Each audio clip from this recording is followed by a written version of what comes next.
Hello everyone, welcome to today's video. Today's lecture is on intelligent agents. An AI agent is an agent which refers to the study of a rational agent and its environment. The agent senses the environment through the senses and acts on the environment through the actuators. An agent runs in the cycle of perceiving, thinking and acting.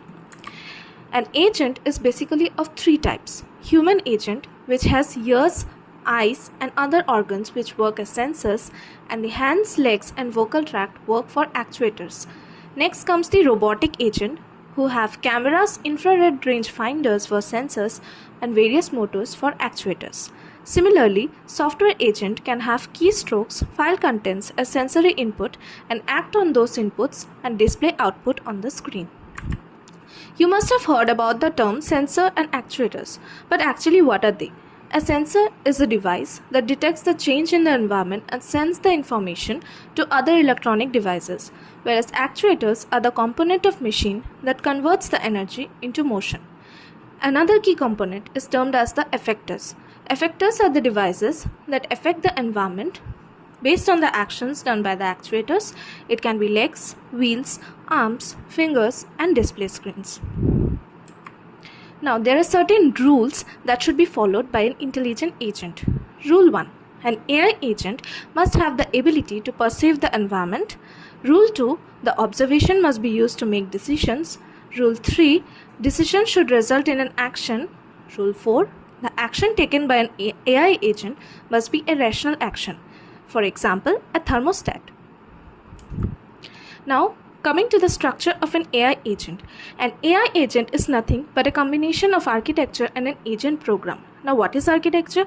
Architecture is the machinery that an AI agent executes, whereas agent program is an implementation of an agent function. Now, coming to agent function, it is used to map a percept to an action. Thus, an AI agent program executes the physical architecture to produce the function F. Now coming to agent environments in AI. An environment is nothing but the surrounding world of an agent, which is not a part of the agent itself. The environment where the agent lives, operates and provides the agent with something to sense and act upon it is basically termed as the environment. It is mostly said to be non-feministic. Now, there are certain features of environment which are being listed on the slides given below. Now, coming to the first point, it's fully observable versus partially observable. If an agent sensor can sense or access the complete state of the environment at each point of time, then it is fully observable, otherwise it is vice versa.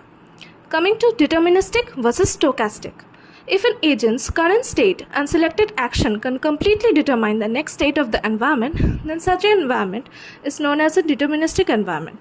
Whereas it is the vice versa in case of a stochastic environment, where the nature and cannot be determined completely by an agent. Coming to the third point, it's episodic versus sequential. In an episodic environment, there is a series of one-shot actions and only the current percept is required for the action. However, in a sequential environment, an agent requires memory for past actions to determine the next best actions. Fourth, single agent versus multi-agent. As you know, single means one. So only one agent is involved in a single agent environment, whereas multi-agent refers to multiple agents operating in an environment. Next comes the static versus dynamic. Now, if the environment can change itself while an agent is deliberating, then such environment is a dynamic environment, otherwise it is vice versa. Now, sixth, it is discrete versus continuous. If in an environment, there are finite number of percepts and actions that can be performed within it, then such environment is a discrete environment, else it is a continuous environment. 7. It's known versus unknown. Known and unknown are not actually a feature of environment, but it is an agent's state of knowledge to perform the action. In known, the results of the actions are known, while in unknown, the agent needs to learn how it works in order to perform an action. And 8, it's accessible versus inaccessible. If an agent can obtain complete and accurate information about the state's environment, then such an environment is known as an accessible environment, otherwise it is inaccessible. As we have already learned about agent programs, now coming to the types of agent programs. First comes the simple reflex agents. Simple reflex agents acts only on the basis of the current percept and ignoring the rest of the percept history. The agent function only succeeds when the environment is fully observable. Next comes the model-based reflex agents. A model-based reflex agent can handle partially observable environments. Like how the world works is called a model of the world, hence the name comes the model-based agents. Now comes goal-based agents. Goal-based agents further expand on the capabilities of the model-based agents by using goal information, which describes the situations that are desirable. Next is the utility-based agents. Goal-based agents not only distinguish between goal states and non-goal states, it is also possible to define a measure of how desirable a particular state is. This measure can be obtained through the use of a utility function which maps a state to a measure of the utility of the state.